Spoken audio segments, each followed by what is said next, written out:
Graça e paz. Estamos meditando na carta do apóstolo Paulo aos Efésios. Estamos lendo a palavra e deixando que Deus fale a sua palavra aos nossos corações. Temos a necessidade de que Deus nos firme na sua palavra.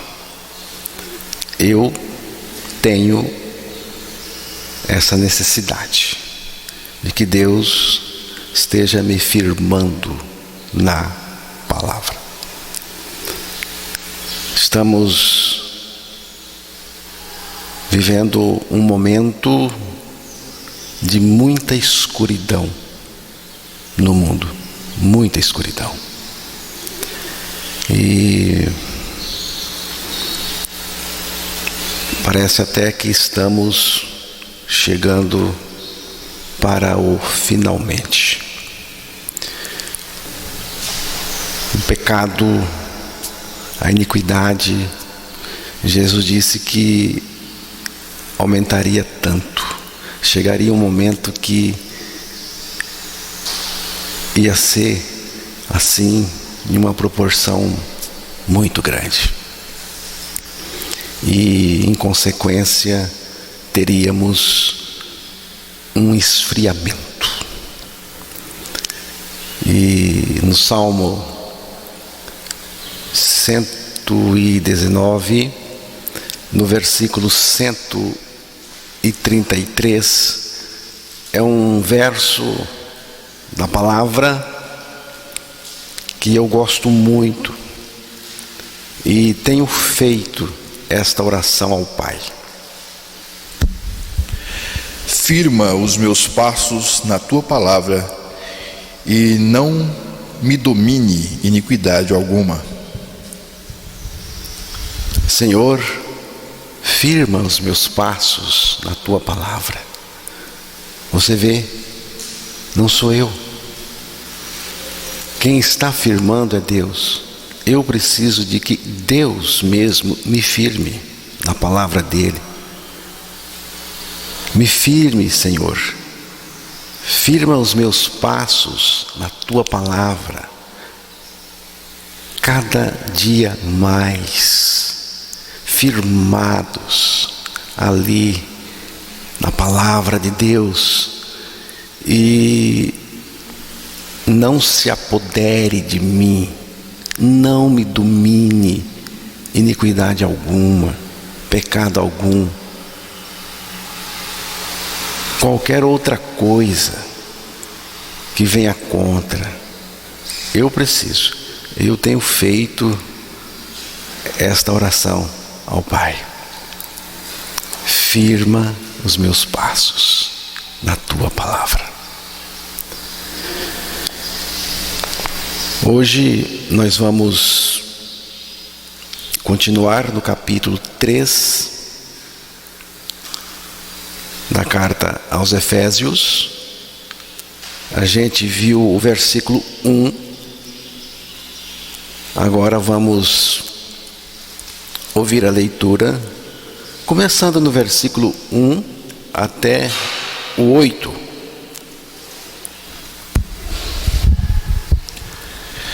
Por esta causa eu, Paulo, sou prisioneiro de Cristo Jesus, por amor de vós, gentios. Se é que tendes ouvido a respeito da dispensação da graça de Deus, a mim confiada para vós outros. Pois, segundo uma revelação, me foi dado conhecer o mistério, conforme escrevi há pouco, resumidamente, pelo que, quando ledes, podeis compreender o meu discernimento do mistério de Cristo, o qual, em outras gerações, não foi dado a conhecer aos filhos dos homens, como agora foi revelado aos seus santos apóstolos e profetas no Espírito, a saber, que os gentios são coherdeiros, membros do mesmo corpo e coparticipante da promessa em Cristo Jesus por meio do Evangelho, do qual fui constituído ministro, conforme o dom da graça de Deus a mim concedida, segundo a força operante do seu poder. A mim, o menor de todos os santos, me foi dada esta graça de pregar aos gentios o Evangelho das insondáveis riquezas de Cristo. Que Deus revele a sua palavra aos nossos corações. Vimos na meditação anterior que o objetivo de Paulo era ajudar aqueles irmãos efésios que pela graça de Deus tinham crido no Evangelho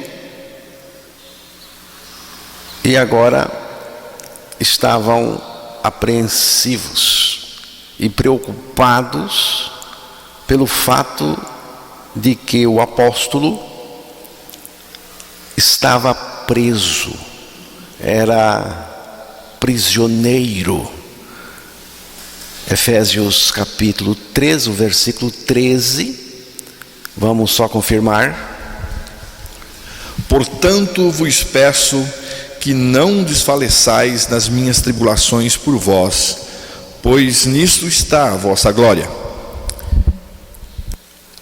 O apóstolo Paulo queria que os efésios vissem as coisas de tal modo que não somente ficassem desanimados, como também se sentissem honrados e amados com isso. Por quê? Porque Paulo, por amor aos efésios, pregou o Evangelho das insondáveis riquezas de Cristo, pregou a eles. E esse Evangelho trouxe tantos benefícios aos efésios, e por causa desse Evangelho, Paulo estava preso. Conversamos também com os irmãos sobre como encarar o sofrimento inevitável neste mundo como cristãos regenerados. Nós destacamos como que Paulo lidou com o sofrimento dele, como que ele lidou com o sofrimento. Primeiramente, olhando para a soberania de Deus. Não se compadecendo de si mesmo,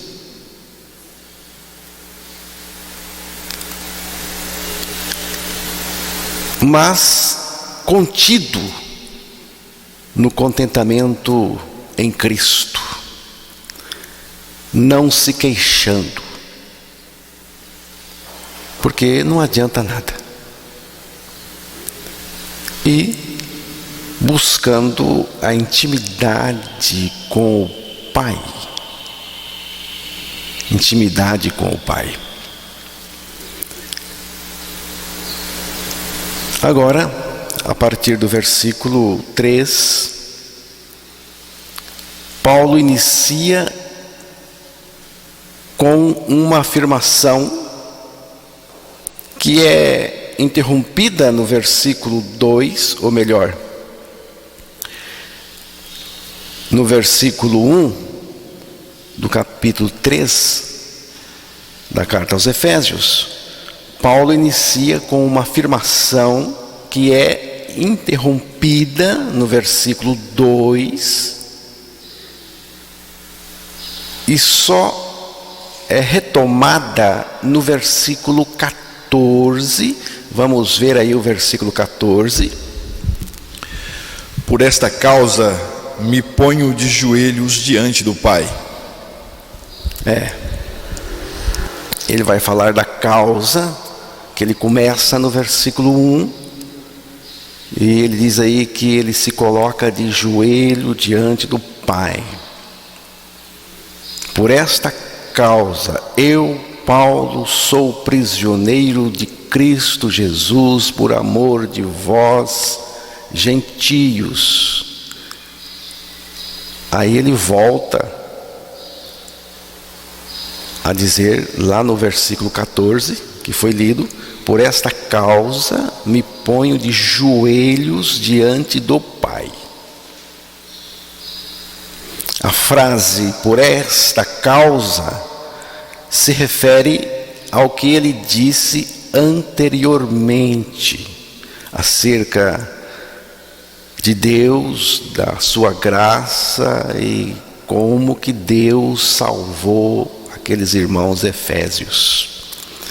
A gente viu tudo isso já, tudo aquilo que Paulo falou desde o capítulo 1. No versículo 2, vamos ouvir novamente Efésios 3, versículo 2. Se é que tendes ouvido a respeito da dispensação da graça de Deus a mim confiada para vós outros. O apóstolo Paulo menciona a dispensação da graça no versículo que foi lido. A dispensação da graça que lhe foi dada por uma revelação para que ele pudesse conhecer.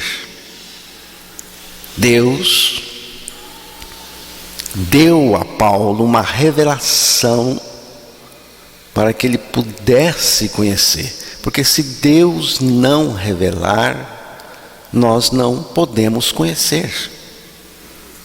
A palavra dispensação aqui tem o sentido de administração, mordomia, comissão. Deus deu a Paulo uma administração especial da graça para ser ministrada aos gentios. Que comissão é essa que Paulo recebeu e recebeu por revelação? Deus revelou para que ele conhecesse. Que comissão é essa? Vamos voltar lá para o versículo 8.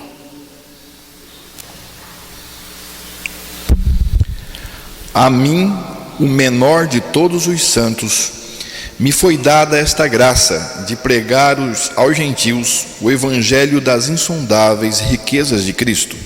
Aqui está. A mim, o menor de todos os santos, me foi dada. Graça me foi dada por Deus. Esta graça de pregar aos gentios o evangelho. Aqui se trata do evangelho das insondáveis riquezas de Cristo.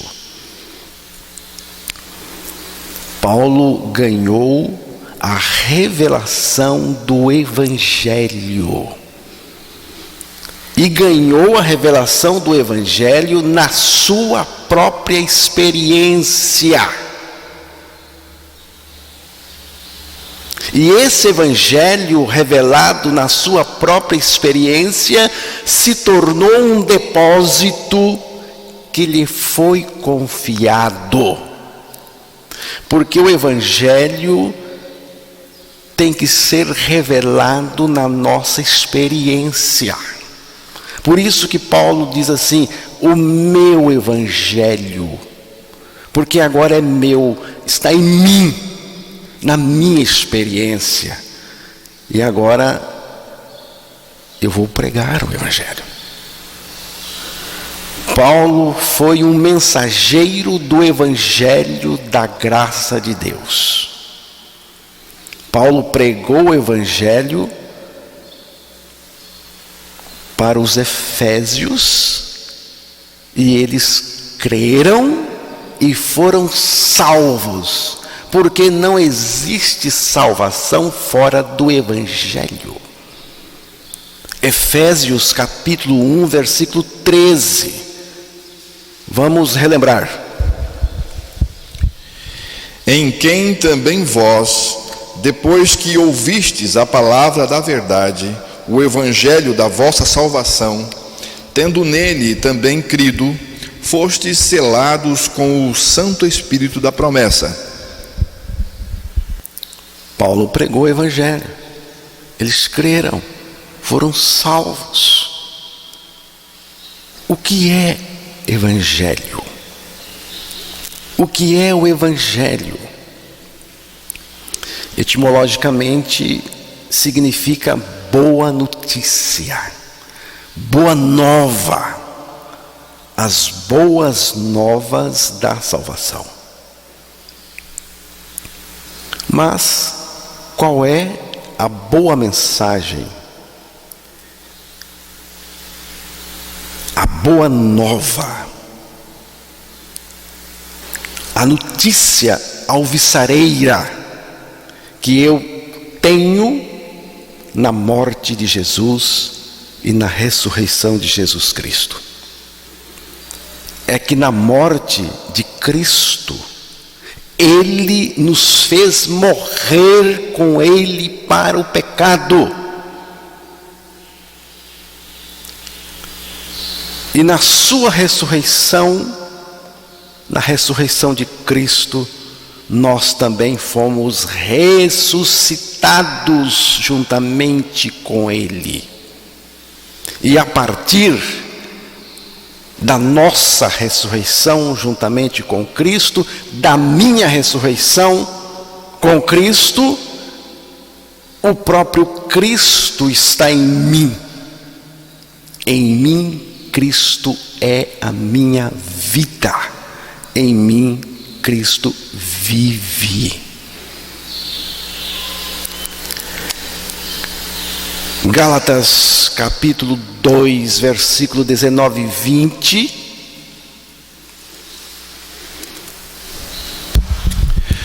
Porque eu, mediante a própria lei, morri para a lei, a fim de viver para Deus. Estou crucificado com Cristo. Logo já não sou eu quem vive, mas Cristo vive em mim. E este viver que agora tenho na carne, vivo pela fé no Filho de Deus, que me amou e a si mesmo se entregou por mim. Já estou crucificado com Cristo e vivo, não mais eu, mas Cristo vive em mim. Colossenses capítulo 3, versículo 4.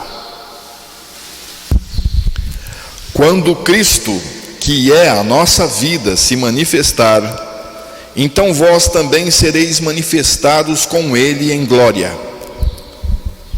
Quando Cristo, que é, notou? Não é será, não é algum dia, é aqui e agora. Quando Cristo, que é a minha vida, é a minha vida em mim. Cristo é a minha vida. Colossenses capítulo 1, versículo 26 e 27. Irmãos, estamos aqui falando do mistério. O mistério do Evangelho que Deus revelou a Paulo, revelou na experiência dele. E esta revelação, este Evangelho revelado na experiência de Paulo, tornou-se o seu depósito propósito. Aquilo que Deus confiou a ele para que ele pregasse. O mistério que estivera oculto dos séculos e das gerações, agora todavia se manifestou aos seus santos, aos quais Deus quis dar a conhecer qual seja a riqueza da glória deste mistério entre os gentios, isto é, Cristo em vós, a esperança da glória. Cristo em vós, Cristo em vós, Cristo em mim, Cristo em nós. Cristo em mim é onde Deus quer chegar comigo, com você. Cristo em vós. Aqui está algo muito importante. Cristo em mim. Nenhuma religião ou filosofia consegue oferecer isso para você. Só Cristo tem isso para nos oferecer. Cristo vive em seus seguidores como uma realidade espiritual. Você pode acreditar em todas as outras preposições. Cristo para mim, Cristo comigo, Cristo adiante de mim. Mas, se você não crer que Cristo está em você, de nada valerá as demais preposições. Quando você crer nesta verdade da palavra de Deus, Cristo entra em você. Entra para ficar.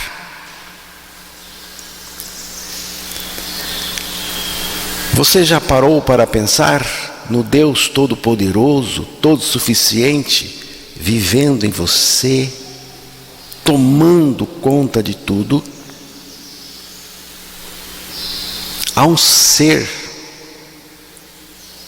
que se chama Deus Altíssimo e quer viver em você. Uau! Quer viver em você. O Deus Altíssimo, Cristo dentro de mim, sendo o meu tudo e fazendo tudo por mim. Você vê que não tem nada a ver com religião. Nada.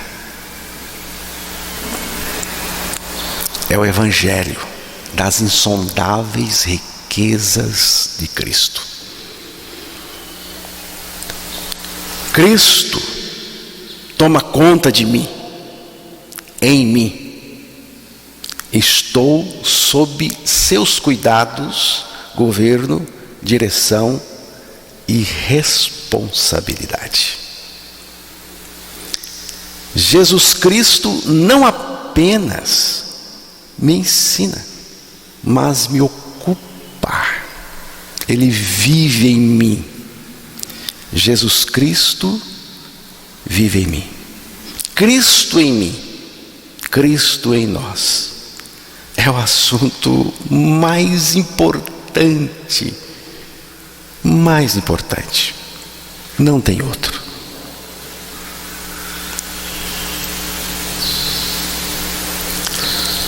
Adão, lá no jardim do Éden, tinha comunhão externa com Deus. Mas agora nós temos comunhão interna. É aquela comunhão que acontece dentro de você. Por quê? Porque Cristo agora está em mim. Na viração do dia, falando de Adão lá no Éden, o texto sagrado diz: na viração do dia, Adão tinha comunhão com Deus, porque Deus vinha. E aí ele tinha comunhão com Deus. Mas o pecado veio, provavelmente veio de manhã, a tentação, e pegou o casal fora da comunhão, porque Deus, na viração do dia, ele vinha lá para bater um papo, figuradamente, tomar um tereré com o homem, conversar, comunhão. Mas o pecado veio, e você sabe o que aconteceu? O homem se ausentou da presença de Deus. Foi o homem, foi ele que se escondeu quando Deus veio na viração da tarde. Mas agora, irmãos, estamos regenerados em Cristo. Não dá para me ausentar de Cristo agora, porque Ele está em mim. Eu não posso me ausentar de Cristo. Onde eu vou, Cristo vai comigo. Onde eu vou, Cristo vai comigo. Eu pergunto: como que o Senhor vai me levar para o adultério? Jesus não sai de mim e eu vou e Ele fica. Ele está permanentemente em mim. Onde eu vou, Ele vai. Como que o Senhor vai me levar ao adultério, à prostituição, à fornicação, ao furto, à mentira? Como Ele vai fazer isso, irmãos? Ele não faz isso. Você sabe por quê? Porque esse é o conceito de santidade. A presença do Senhor em mim santifica tudo. É o conceito de santidade. Jesus nos purificou do pecado. E agora a sua presença em mim me santifica. Nos concede a sua santidade, a santidade dele. Eu sou um tabernáculo onde habitam 3 pessoas: o Pai, o Filho e o Espírito Santo. Você acha que tem alguma coisa por aí que seja capaz de vencer esse potencial em nós? O Pai, o Filho e o Espírito? Quem vive em nós é o Pai. O Pai habita em mim, Jesus vive em mim e o Espírito Santo habita em mim.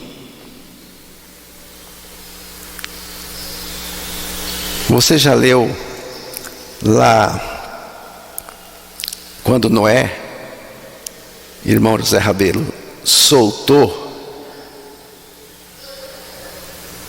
o urubu, o corvo? Ele queria saber se já tinha terra seca, se a água já tinha baixado, a água do dilúvio, que morreu muita gente. Morreu debaixo das águas. E ele soltou um corvo, e o corvo voltou, mas não entrou na arca. Ficou sobrevoando, até que foi e nunca mais voltou. Provavelmente encontrou uma carcaça, muitas delas. Pousou ali e aí mudou o seu cardápio. Foi aí que mudou a comida do urubu. Porque agora ele aprendeu a comer coisas podres. Só que ele soltou a pomba. A pomba foi, não achou onde pousar. Voltou para a arca. Depois foi de novo. Trouxe um ramo, uma folha, um raminho de oliveira, que é um símbolo de Cristo, oliveira verdadeira. Depois não voltou mais, porque agora tem onde pousar. E você sabe que o Espírito Santo, uma das figuras do Espírito Santo é a pomba. Não foi assim que se manifestou no batismo de Jesus, o Espírito Santo? Na forma de uma pomba. Agora, o Espírito Santo é limpo. É limpo.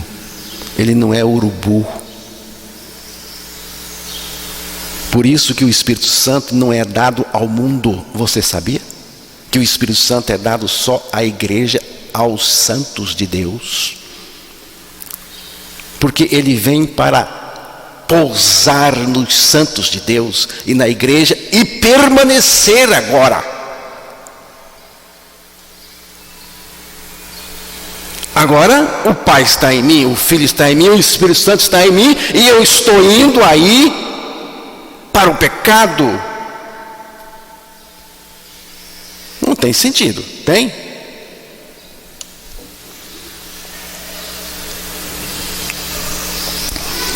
O Evangelho é Cristo compartilhando comigo a sua morte, sua ressurreição e a sua vida. O Evangelho está revelado na morte e ressurreição de Cristo e na nossa morte e ressurreição juntamente com Cristo. O Evangelho tem a ver com o que aconteceu na cruz e na ressurreição de Cristo. Na cruz, Jesus Cristo morreu por mim e me fez morrer com Ele para o pecado. Na ressurreição, Ele foi ressuscitado e eu fui ressuscitado com Ele. E fui ressuscitado com Ele para que Ele pudesse viver em mim. Quando o Senhor Jesus Cristo foi ressuscitado pelo Espírito do Pai, nós também fomos. Quando pensamos em termos de Evangelho, necessariamente temos que admitir, e não só admitir, também crer que Jesus Cristo não morreu sozinho, nem ressuscitou sozinho. São experiências compartilhadas conosco. A morte e a ressurreição de Cristo estão colocadas nas Escrituras em um conteúdo para ser crido, para ser conhecido e crido por cada um de nós. É o Evangelho que Deus revelou para Paulo e disse: agora você vai anunciar. Efésios 6:19.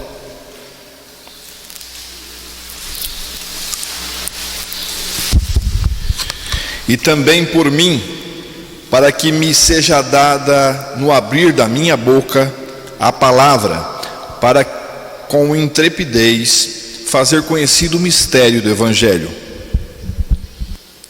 O Evangelho de Cristo tem um mistério que só podemos conhecer quando o Espírito Santo revela por meio da palavra.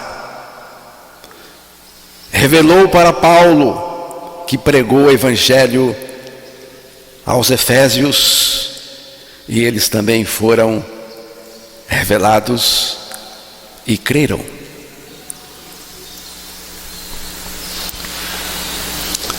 Eu creio que o mistério do Evangelho tem a ver com a nossa identificação com Cristo, desde a cruz até ao nosso assentar com Ele nas regiões celestiais em Cristo Jesus.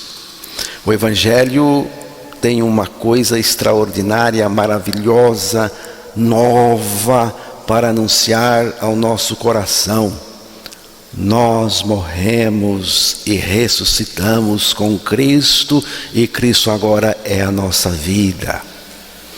O Evangelho é a mensagem da morte e ressurreição de Cristo e da nossa juntamente com Ele.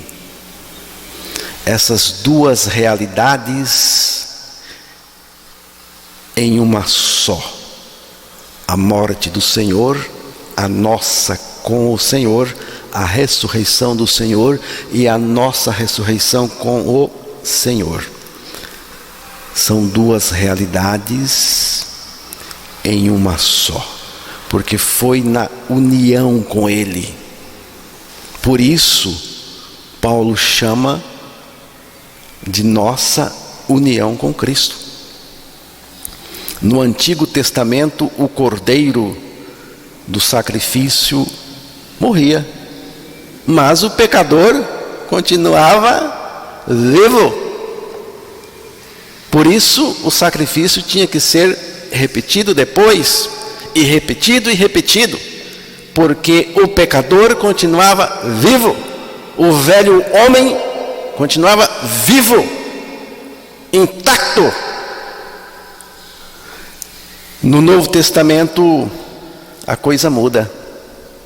O Cordeiro, agora o Cordeiro de Deus, que é Jesus, morreu, mas o pecador, por quem o Cordeiro de Deus foi sacrificado, morreu no Cordeiro, no sacrifício do Cordeiro, morreu com o Cordeiro. A partir de Jesus Cristo, Ele próprio é o nosso Cordeiro. No sacrifício em que Cristo foi oferecido, aconteceram duas mortes: a do Cordeiro, Jesus Cristo, e daqueles por quem Ele morreu. O amor de Cristo nos domina, porque reconhecemos isto: um morreu por todos, logo todos morreram. Segunda carta de Paulo aos Coríntios, capítulo 5, verso 14. Na morte de Cristo, eu não escapei de morrer com Ele, eu morri com Ele. Eu também entrei nessa crucificação com Cristo. Ele foi crucificado por mim, e eu fui crucificado com Ele para o pecado. Ele foi crucificado por mim, eu fui crucificado com Ele, por isso eu estou crucificado com Cristo. Os efésios estavam apreensivos e tendentes a desfalecer, que é uma tendência quando a gente está passando por um sofrimento intenso. O que dizer a alguém que está passando por esse momento intenso? Paulo poderia dizer: aguente firme, vai passar, É assim mesmo. Se esforce aí, irmãos, que vocês vão sair dessa. Ele poderia ter dito isso, mas ele não disse. Ele não falou assim. Ele falou o Evangelho. O objetivo de Paulo era levar os efésios a compreenderem o que Deus tinha feito por eles em Cristo, a fim de não ficarem perturbados com nada. E o mesmo acontece com a gente. Então, se você estiver passando por um momento e me chamar para conversar um pouco com você, nós vamos conversar. Mas eu vou anunciar o Evangelho, porque é a única coisa que vai trazer paz para você em meio a qualquer coisa. Não há nada que traz tanta consolação, segurança. Não há nada que nos cause tanta alegria na vida do que ganhar esta revelação do Evangelho, das insondáveis riquezas de Cristo. E ficar mirando Cristo e compreender cada vez mais o esquema e o propósito da redenção de Deus em Cristo Jesus. É isso que Paulo descreveu aqui para os efésios e para nós também. Não mire o meu sofrimento. É o que Paulo está dizendo. Nem o de vocês. Mas pense no que Deus providenciou para vocês em Cristo e no que vocês se tornaram como resultado de sua graça maravilhosa.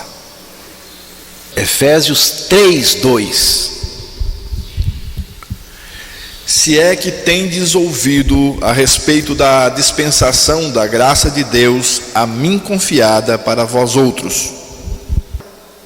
Segundo uma revelação, me foi dado conhecer o mistério, conforme escrevi há pouco, resumidamente. Ele está falando do que ele escreveu aí no capítulo 1, 2. E ele está escrevendo, ele está ainda falando. Paulo foi um dispenseiro de Deus, mas dispenseiro de quê? De um mistério, diz aí. Mas um mistério que lhe foi revelado, porque se não foi revelado não adianta nada, continua mistério. Mas Deus revelou. Primeiro, a revelação, depois a compreensão e discernimento do mistério.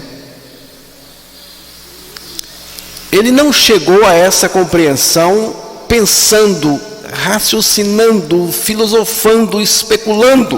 Não, lhe foi revelado. Foi preciso uma revelação. Pois, segundo uma revelação, me foi dado conhecer o mistério, conforme escrevi há pouco, resumidamente.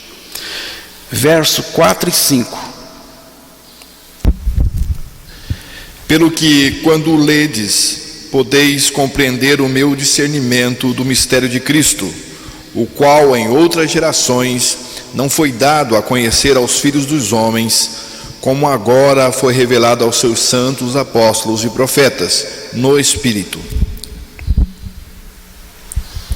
Esse mistério não é uma forma de misticismo, muito em voga na época, e também nos nossos dias. A palavra mistério aqui nesse texto é um termo técnico e significa uma verdade em seu caráter secreto que não se pode conhecer por meio da mente, da capacidade humana. Por isso Deus tem que revelar. É algo que Deus conhece e pertence somente à sabedoria de Deus, e Ele resolveu revelar para Paulo e para nós também. Então é algo que precisa ser revelado para poder ser conhecido. E aqui ele foi revelado.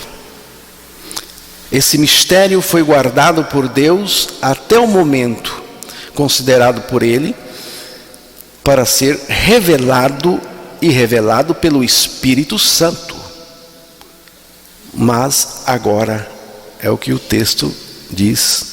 Agora, esse agora é o tempo que Deus quis revelar aos santos apóstolos e profetas, aos efésios e a nós também. Mas o que é esse mistério? É o mistério de Cristo. Mas esse mistério que é Cristo está ligado à vontade do Pai e concentrado no Evangelho. Entenderam? O mistério que é Cristo está ligado à vontade do Pai e está concentrado no Evangelho que acabamos de ver. O Evangelho das insondáveis riquezas de Cristo é insondável, porque não dá para conhecermos por nós mesmos.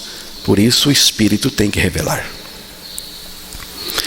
Deus está, através do Espírito Santo, revelando, irmão José Rabelo, tirando a cortina e mostrando para nós. Que privilégio! Essas riquezas insondáveis de Cristo não são só insondáveis, são inesgotáveis também.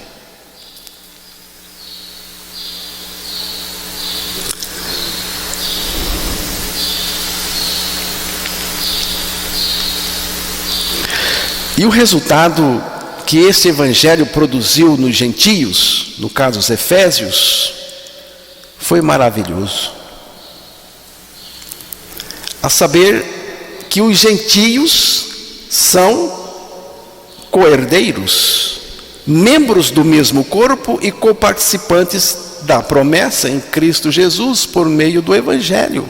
São três expressões em relação aos gentios. Diz aí, são co-herdeiros, membros do mesmo corpo e co-participantes da promessa em Cristo Jesus por meio do Evangelho. Tudo isso é por meio do Evangelho. Os efésios agora têm o mesmo lugar na vontade do Pai, os mesmos benefícios. Fazem parte do mesmo corpo, foram colocados no corpo e gozam das mesmas promessas. Fazem parte do mesmo corpo, foram colocados no corpo e gozam das mesmas promessas. A promessa do Pai é o Espírito Santo. O Espírito é aquele que traduz o mistério para nós, revelando e nos fazendo co-participantes desse mistério. Cristo se humaniza, porque Cristo, o Altíssimo, se humaniza, vai para a cruz, me atrai a si, morre por mim e me faz morrer com Ele para o pecado. Depois disso, aquilo que eu falo incansavelmente aqui, o Filho foi ressuscitado e nós fomos ressuscitados juntamente com Ele. E a partir daí, Ele está em mim, vivendo a sua vida justa, santa e abundante. É o Evangelho que precisa ser pregado e compartilhado. Isso é o que faz toda a diferença, não só agora, mas também na eternidade. Veja o versículo 7, Emerson, lá. Efésios 3, 7. Do qual fui constituído ministro, conforme o dom da graça de Deus a mim concedida, segundo a força operante do seu poder. Paulo diz que foi constituído ministro do Evangelho. Essa palavra ministro, nos dias de hoje, é empregada como um termo técnico para designar o pastor da igreja. Quem é o ministro lá? Quem é o pastor da igreja? O ministro. Mas no Novo Testamento não tem esse sentido. Seu significado básico é servo. Ele serve a Deus, servindo o Evangelho ao povo, pregando o Evangelho, compartilhando, levando e entregando o Evangelho. Esse ministério foi uma dádiva imerecida, o dom da graça de Deus a mim concedida, segundo a força operada do poder de Deus, né? A força do poder de Deus. Deus podia anunciar o Evangelho por outro meio, por anjos ou qualquer um outro meio? Sim. Fácil para ele. Você faz isso. Você põe um alto-falante, você põe um som e você anuncia o que você quer para um monte de gente. Deus poderia fazer isso. Ele poderia anunciar do próprio céu para todo mundo. Poderia usar anjo, mas ele preferiu usar você que creu no Evangelho, né? Ele não precisa de você, mas ele decidiu que quer a sua cooperação na pregação do Evangelho. Deus não precisa de nada que temos e nada que somos. Ele não precisa, pelo contrário, Ele quer levar tudo que você tem e tudo que você é a zero, para que Ele venha a ser o seu tudo, venha a ser a fonte inesgotável em você. Mas Ele decidiu usar você. Poderia ter usado qualquer outra coisa, mas Ele revela o mistério, revela na sua experiência, e agora Ele é um depósito, como Paulo disse, meu Evangelho. Você também pode dizer meu Evangelho, porque você creu e você também tem esse depósito para entregar para as pessoas, para anunciar.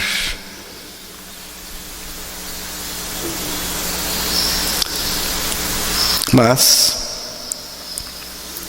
precisamos reconhecer que não somos nada, que dependemos dele para tudo. Por isso Ele já nos levou ao fim de nós mesmos, para que Ele pudesse agir em nós.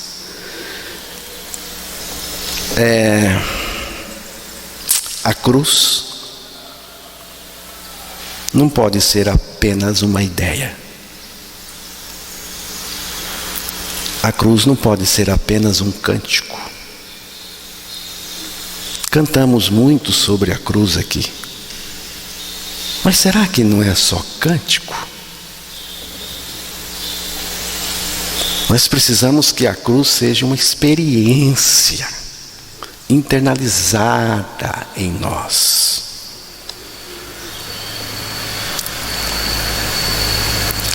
E o Senhor nos capacita e nos usa para sermos cooperadores e ministradores do Evangelho da graça de Deus. Você pode dizer para Deus: Senhor, eu não mereço nada. E o Senhor nem precisa de mim para nada. Mas, muito obrigado de me fazer um cooperador. Então, Senhor, me use para o louvor do Senhor mesmo. Me use na comunicação desse Evangelho.